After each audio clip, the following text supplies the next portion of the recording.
బైబిల్లోని 27వ గ్రంథం దానియేలు.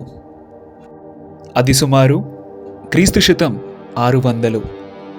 యూదా రాజైన యెహోవాకీము ఏలుబడిలో బబులోను రాజైన నెబుకద్నెజరు పరిపాలించడం జరిగింది. బలవంతుడు, జ్ఞానము కలిగినవాడు అయినప్పటికీ దేవునికి విరోధుడు.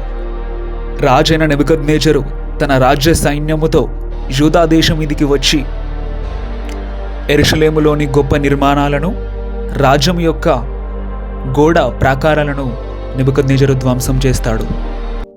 యూదా దేశాన్ని జయించినప్పుడు బబులోను రాజైన నెబుకద్నెజరు యెరూషలేము దేవాలయంలోని పవిత్ర పాత్రలను తన రాజ్యానికి తీసుకెళ్తాడు. ఆ దేశము ధ్వంసము అయిన తర్వాత ఆ దేశ ప్రజలు బబులోను రాజ్యానికి దేశ బానిసలుగా తీసుకుపోబడతారు. బబులోను రాజ్యానికి దేశ బానిసలుగా వచ్చిన వారిలో 4 ప్రముఖులు మనకు కనబడతారు. వారే దానియేల్, షద్రక్, మేషక్, అబేద్నెగో. ఈ 4 రాజు దృష్టిలో అత్యంత జ్ఞానము, వివేకము, వివేచన కలిగి ఉంటారు. రాజైన నెబుకద్నెజరు అష్పెనజు నపుంసకులకు అధిపతి అని ఒకని నియమించి వీరి 4కి రాజభోజనము కలిగించుమని ఆదేశిస్తాడు. కానీ దానియేలు మరియు అతని 3 మిత్రులు ఇది యూదులకు విరుద్ధము అని శాకాహార భోజనాన్ని మాత్రమే స్వీకరిస్తారు.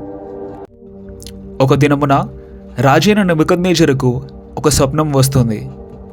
కానీ ఆ స్వప్నమేంటో తను మర్చిపోయాడని తన దేశంలో ఉన్న మంత్రికులు, శకునగాండ్రు, గారడి విద్య గలవారు అందరూ తన స్వప్నంని వివరించాలని ఆదేశిస్తాడు. రాజు తన దర్శనాన్ని వివరించిన ఎడల బహుమానాలను, బంగారాలని ఇస్తానని, లేదా ప్రతి ఒక్కరిని చంపి వాళ్ళ ఇళ్లను తగలబెడతానని ఆగ్రహంతో ఆదేశిస్తాడు. ఇదంతా చూసిన దానియేలు రాజైన నెబుకద్నెజరును కొంత సమయము అడిగి, రాజా, నేను మీ స్వప్నమును ఖచ్చితంగా వివరిస్తాను అని కొంత సమయము తీసుకొనెను. ఆ రాత్రి దానియేలు తన ఇంటికి వెళ్ళి యెరూషలేము వైపు తన ఇంటి కిటికీలను తెరిచి యెహోవా యందు భయభక్తులు కలిగి దర్శనము కొరకు ప్రార్థించను. మరుసటి రోజు దానియేలు రాజైన నెబుకద్నెజరుతో, రాజా, మీరు మీ స్వప్నమందు ఒక గొప్ప విగ్రహాన్ని చూశారు. అది చాలా పెద్దది. అది వెండి, బంగారము, ఇనుము, మట్టితో చేయబడినది. చివరిగా దాని పాదాల మీద రాయిపడి అది కూలిపోయాను. ఆ రాయి గొప్ప పర్వతమాయను. నా దర్శనాన్ని వివరించి నన్ను సంతోషపరిచితివి అని రాజైన నెబుకద్నెజరు అతని రాజ్యంలో దానియేలును ఒక గొప్ప మంత్రి పదవిలో అధికారిగా నియమిస్తాడు. ఇది ఇలా ఉండగా రాజైన నెబుకద్నెజరు తన యొక్క బంగారు ప్రతిమను స్థాపించి బబులోను రాజ్యంలోని ప్రజలందరినీ పూజించమని ఆదేశిస్తాడు. కానీ షద్రక్, మేషక్, అబేద్నెగో వారి దైవం కేవలం యెహోవా మాత్రమే. రాజు ప్రతిమను మేము పూజించమని రాజు యొక్క ప్రతిమను తిరస్కరిస్తారు. ఇది విన్న రాజు ఆగ్రహంతో వారి 3 అగ్నిగుండంలో వేయాలని ఆదేశిస్తారు. ఆ 3 ఎటువంటి హానియు కాక 4వ రూపమైన దైవరూపము అందరికీ ప్రత్యక్షపరచబడుతుంది. ఇది చూసిన నెబుకద్నెజరు నిజమైన దేవుడు ఎవరో అని గ్రహించి వారి దైవమే మన దైవము అని రాజ్యమంతటా తన ఆజ్ఞను ప్రకటించెను. నెబుకద్నెజరు తర్వాత తన కుమారుడైన బెల్షాసరు రాజా పరిపాలన చేస్తాడు. ఇది ఇలా ఉండగా పూర్వం యూదా దేశాన్ని జయించి యెరూషలేము దేవాలయంలోని పవిత్ర పాత్రలను తన రాజ్యానికి తీసుకొస్తారు. ఒకరోజు బెల్షాసరు తన రాజ్యములోని 1000 మంది ప్రధానులతో విందు ఏర్పాటు చేస్తాడు. ఈ విందులో యెరూషలేము నుంచి తీసుకొచ్చిన పాత్రలలో మద్యాన్ని సేవిస్తారు.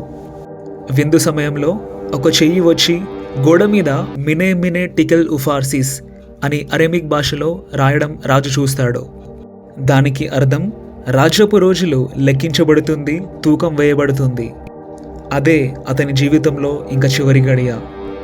దేవునికి విరోధముగా ఉన్నవారు నశిస్తారని ఇది ఒక ఉదాహరణ. అతని తరువాత రాజైన దర్యావేషు బబులోనుని పరిపాలిస్తాడు. అతని ఏలుబడిలో దానియేలు 120 మంది ప్రధానులకు అధిపతిగా నియమించబడతాడు. తన యొక్క రాజప్రశంసతను చూసి రాజుకు ఇష్టము కలిగిన వాడైనందున మిగతా 120 మందికి దానియేలు పట్ల ఆగ్రహం పుట్టింది. అతని జీవితం, ఏలుబడి, బాధ్యతలో ఎటువంటి తప్పిదము కనబడనందున దానియేలును ఎలాగైనా చంపాలని ఈ 120 మంది దానియేలు మీద కుట్ర పన్నాగం పడతారు. ఆ ప్రధానులు రాజు దగ్గరికి వచ్చి, రాజా, ఈ 30 రోజులు మిమ్మును కాక వేరొక దైవాన్ని ప్రార్థిస్తే వారిని సింహపు బోనులో వేయాలని ఆ రాజుతో ఆజ్ఞ రాపిస్తారు. ఆ ఆజ్ఞను కాస్త రాజ్య చట్టముగా మారుస్తారు. ఇదంతా గమనించిన దానియేలు ఒక్క మాటైనను మాట్లాడక తన గదిలోకి వెళ్ళి తన గది కిటికీలు యెరూషలేము వైపు తెరిచి ఏకముగా దేవుని యందు భయభక్తులతో ప్రార్థించెను. దానియేలు ప్రార్థిస్తుండగా అధికారులు చూసి, దానియేలు చట్టాన్ని ఉల్లంఘించిన వాడాయను కాబట్టి దానియేలు ఇప్పుడొక నేరస్తుడు మరియు అతన్ని సింహపు బోనులో పడవేయాలని రాజు దగ్గర ఆజ్ఞను తీసుకొనిరి.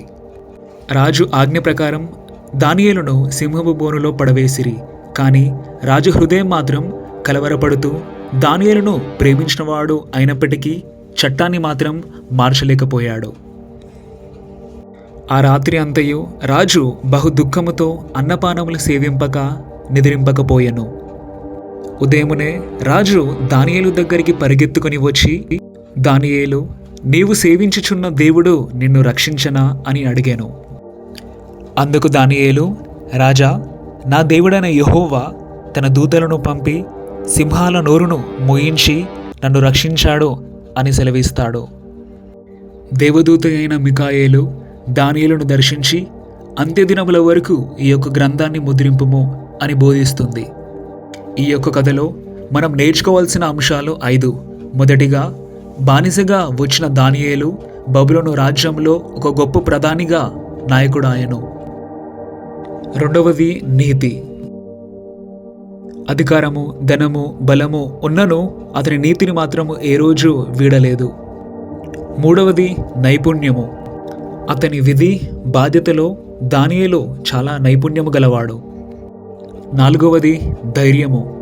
ఎన్ని కష్టాలు ఇబ్బందులు వచ్చినా అతడు ధైర్యముగా నిలబడెను. చివరిగా 5వది, దేవుని యందు వినయము, విధేయత మరియు విశ్వాసము. ఇదంతా జరిగినను అతని దేవుని యందు భయభక్తులు గలవాడే కానీ దేవుణ్ణి ఎప్పుడూ విమర్శించినవాడు కాదు.